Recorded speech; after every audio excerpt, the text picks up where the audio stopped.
Halo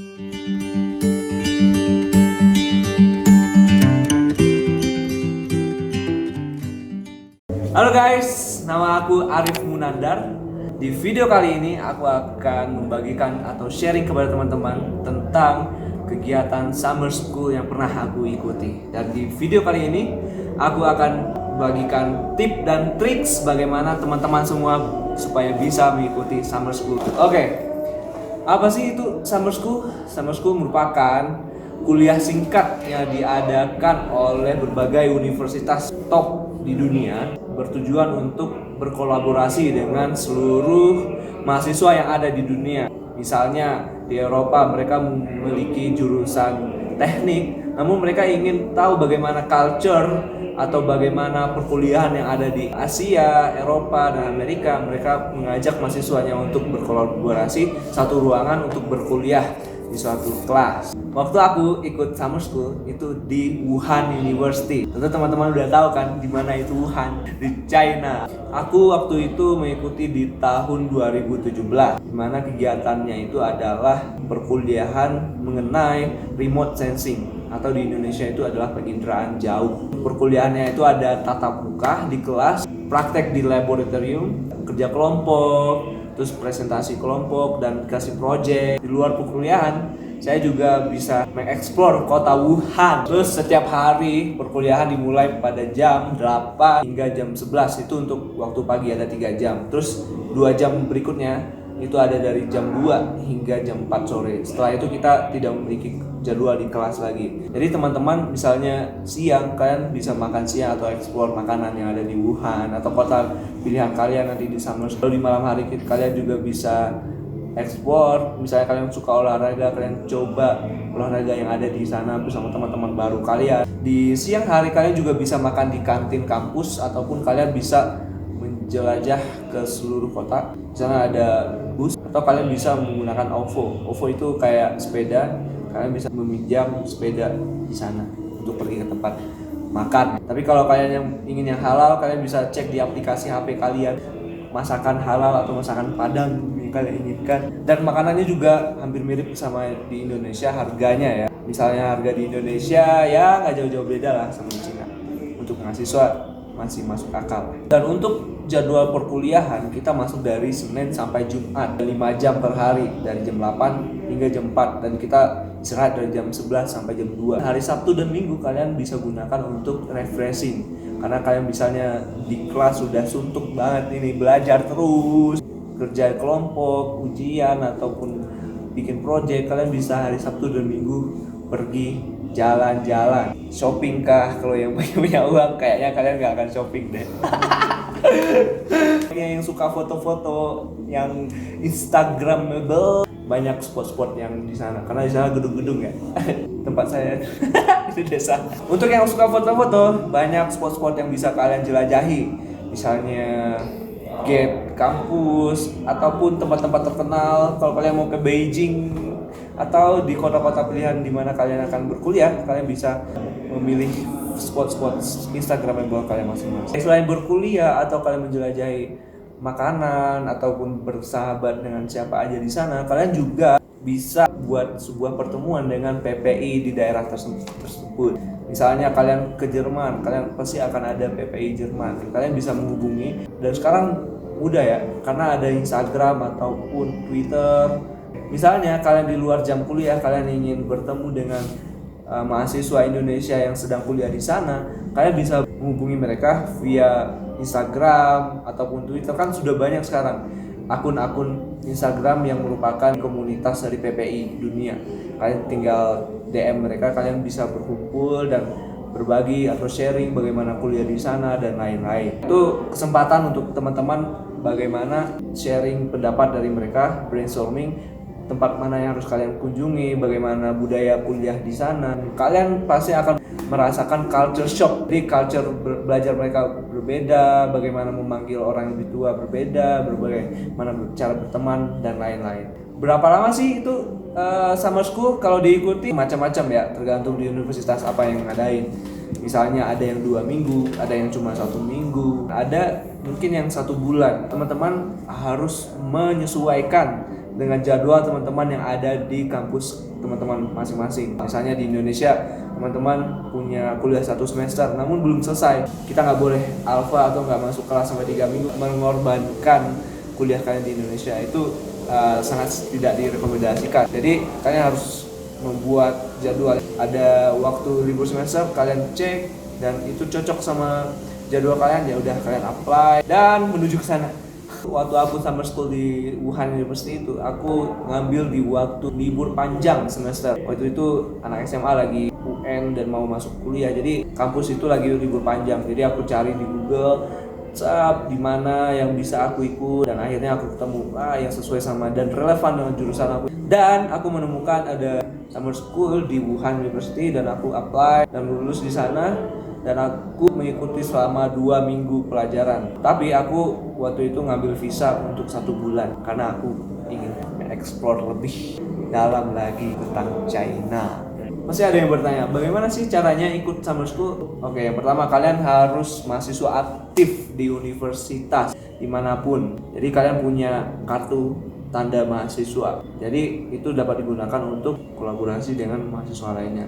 Bisa dari semester 1, 2 ataupun semester berapa aja, selagi kalian belum wisuda. Kalian juga harus mengatur waktu untuk bisa ikut, karena jika kalian berada di semester yang sedang aktif, artinya kalian harus mengorbankan perkuliahan kalian. Saya tidak merekomendasikan ini, jadi kalian harus mengatur waktu sedemikian rupa agar win-win solution lah. Jadi kalian kuliah oke, dan summer school juga dapat. Kalian harus memenuhi persyaratan yang disyaratkan oleh universitas yang membuka summer school tersebut. Biasanya mereka ada 2 nih, bahasa Inggris, yang kedua adalah essay. Bahasa Inggris itu untuk melihat apakah kalian bisa mengikuti perkuliahan dalam bahasa Inggris dan berinteraksi dengan mahasiswa lainnya yang berbahasa Inggris. Yang kedua adalah essay, karena essay ini sangat signifikan ya, karena kalian dilatih apakah kalian memiliki critical thinking, dimana jika kalian memiliki suatu masalah, kalian bisa menyelesaikan dengan ide-ide seperti apa. Lalu IPK bagaimana? Kalau menurut saya IPK itu tidak harus tinggi. Teman-teman yang punya IPK 3 boleh, yang semester berapa aja juga silahkan untuk mengikuti. Jadi mereka tidak terlalu melihat berapa IP, tapi melihat komunikasi kalian. Yang kedua, bagaimana critical thinking kalian, dan sesuai nggak, relevan nggak sama jurusan yang sedang kalian ikuti sekarang. Kalian harus sering-sering melihat website yang bertebaran di Google. Kalian setiap hari deh lihat sesuai nggak summer school. Misalnya nih, saya jurusan pertambangan, saya ingin summer school nih di tahun ini. Saya cek summer school mining departemen 2000 berapa, pasti akan banyak sekali penawaran summer school di berbagai university di seluruh dunia ya. Kenapa sih kalian harus ikut summer school? Apa sih gunanya buat kalian? Kalian akan memiliki pengalaman internasional, go internasional, di mana di sana ada mahasiswa internasional, ada tenaga pengajar internasional, dan tentunya kalian secara otomatis akan memiliki koneksi internasional. Misalnya teman-teman ingin melanjutkan kuliah S2 atau S3, otomatis teman-teman akan dimudahkan karena teman-teman sudah berinteraksi dengan dosen di sana ataupun mahasiswa lainnya di berbagai university. Misalnya kalian ingin kuliah di Eropa, terus di summer school itu ada mahasiswa Eropa, misalnya di Inggris, dan teman-teman mengkoreksi bagaimana cara berkuliah mereka, dan mereka tentu punya profesor yang dapat direkomendasikan untuk teman-teman melanjutkan perkuliahan. Oke, ini adalah tips-tips dan triks-triks untuk teman-teman bisa mengikuti summer school. Yang pertama adalah niat. Di mana ada niat, di sana ada jalan. Contohnya, aku dulu pas awal masuk kuliah, aku langsung bikin paspor. Dan aku punya tujuan, aku harus menggunakan paspor ini untuk berkuliah di luar negeri. Dari awal semester saya mempersiapkan apa saja yang disyaratkan oleh summer school lah, atau pertukaran pelajar kah, ataupun konferensi. Kalian harus sering-sering lihat apa saja persyaratannya, akan bertanya lebih banyak kepada senior-senior kalian yang sudah pernah summer school. Kalian akan cek di website apa saja syarat-syaratnya. Kalian harus cari informasi dari kampus-kampus kalian, international relationship. Mereka pasti memiliki program untuk pertukaran pelajar antar university, misalnya universitas kalian dengan universitas luar, dan ada kerjasama tertentu dari universitas masing-masing. Kalau menurut aku sih itu sebenarnya gampang banget untuk summer school.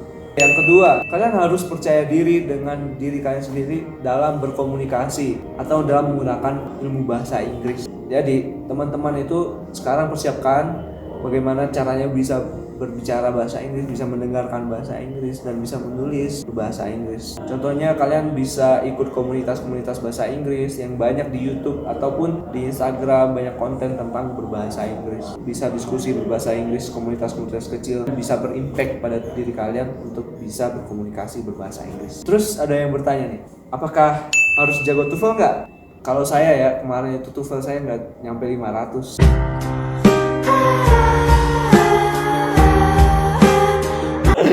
Teman-teman harus memiliki syarat minimum TOEFL atau IELTS. Di China kemarin tidak ada syarat minimum TOEFL. Mereka akan menyeleksi ranking, misalnya mereka punya rata-rata 500 ya.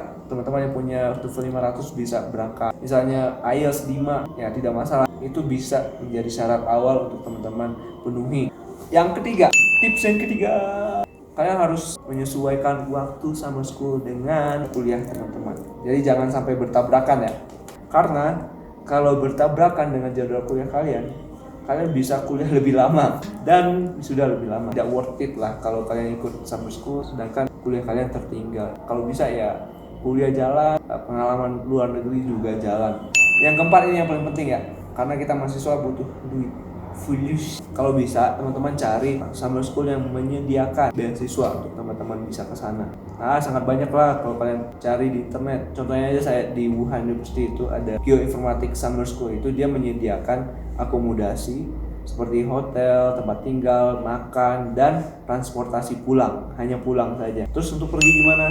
Pergi kita bisa membuat proposal ke berbagai perusahaan ataupun pemerintah ataupun universitas teman-teman masing-masing. Contohnya, perusahaan-perusahaan itu mereka punya dana yang namanya CSR dan Community Development. CSR itu untuk barang-barang, misalnya pot bunga buat tepi jalan atau bikin jembatan. Community Development dia wajib untuk mengembangkan masyarakat sekitar perusahaannya. Jadi teman-teman bisa mengambil dana tersebut. Misalnya perusahaan apa yang besar di daerah kalian masukkan proposal, nanti mereka akan mengeluarkan dana community development. Ataupun ke universitas kalian, mereka membiayai untuk biaya berangkat dan akomodasi dan lain-lain. Kalian juga harus punya komunikasi skill untuk lobbying ke perusahaan ataupun ke universitas kalian masing-masing. Oke, itulah tips dan trik dan pengalaman saya ketika mengikuti summer school. Untuk teman-teman semua itu dapat diaplikasikan. Jadi saya yakin teman-teman semua itu bisa. Jadi gampang banget untuk teman-teman semua untuk bisa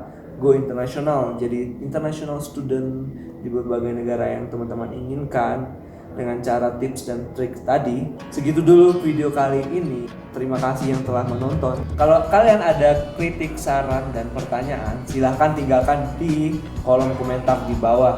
Dah.